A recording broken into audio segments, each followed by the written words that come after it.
Wayanad government veterinary സർവകലാശാലയിലെ വിദ്യാർത്ഥിയായ സിദ്ധാർത്ഥിൻ്റെ മരണവുമായി ബന്ധപ്പെട്ട പ്രതിചേർക്കപ്പെട്ട SFI നേതാക്കളെ CPM നേതൃത്വം സംരക്ഷിക്കുന്നതായി ആരോപിച്ച BJP യുവമോർച്ച പ്രവർത്തകർ പുനലൂർ തൂക്കുപാലത്തിന് മുന്നിൽ സായാഹ്ന ധരണയും മെഴുകുതിരി കത്തിച്ച പ്രതിഷേധവും സംഘടിപ്പിച്ചു. മണ്ഡലം പ്രസിഡന്റ് രഞ്ജിത്ത് പരവട്ടം ഉദ്ഘാടനം ചെയ്തു. ആ ചെറുപ്പക്കാരനെ കഴിഞ്ഞ ഈ മാസം 16-ാം തീയതി SFIയുടെ കുറച്ച് ഗുണ്ടകൾ ചേർന്ന് റാഗിങ് നടത്തുകയുണ്ടായി.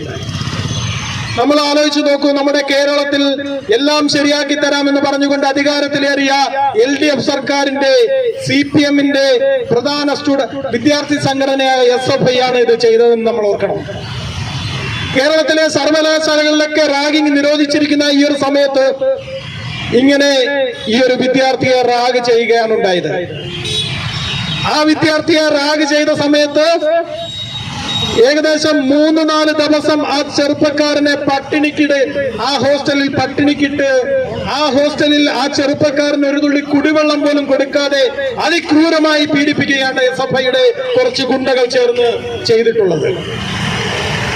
ഒരു കുടുംബത്തിന്റെ മൊത്തം പ്രതീക്ഷയായിരുന്ന സിദ്ധാർത്ഥ് എന്ന് പറയുന്ന വിദ്യാർത്ഥി, ആ സിദ്ധാർത്ഥിന്റെ പിതാവ് കഴിഞ്ഞ ദിവസം പത്രങ്ങളിലും അതുപോലെ തന്നെ ദൃശ്യമാധ്യമങ്ങളിലൊക്കെ പറയുകയുണ്ടായി, എന്റെ കുടുംബത്തെ സംരക്ഷിക്കുന്നതിന് വേണ്ടി അതോടൊപ്പം എന്റെ മകനെ നല്ല ഉന്നത വിദ്യാഭ്യാസം നൽകിക്കൊണ്ട് അവനൊരു ജോലി സമ്പാദിക്കുന്നതിന് വേണ്ടിയാണ് ഞാൻ വിദേശത്ത് പോയി കഷ്ടപ്പെടുന്നതെന്ന്. അങ്ങനെ ആ കുടുംബത്തിലെ ഒരു അത്താണിയാണ് കഴിഞ്ഞ 16-ാം തീയതി SFIയുടെ കുറച്ച് ഗുണ്ടകൾ ചേർന്ന് ആക്രമിച്ച് അദ്ദേഹത്തെ ആ കുളിമുറിയിൽ കൊല ചെയ്യപ്പെടുകയുണ്ടായത്.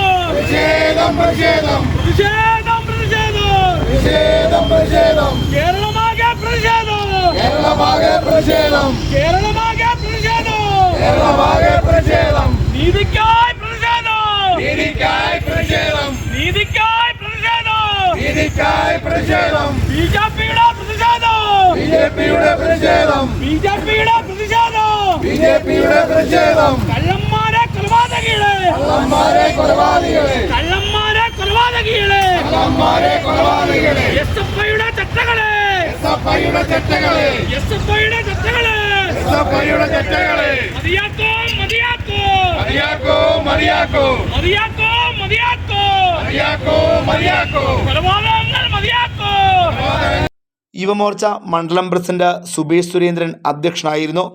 BJP Punalur west area president Aneesh Ashtamangalam സ്വാഗതം പറഞ്ഞു.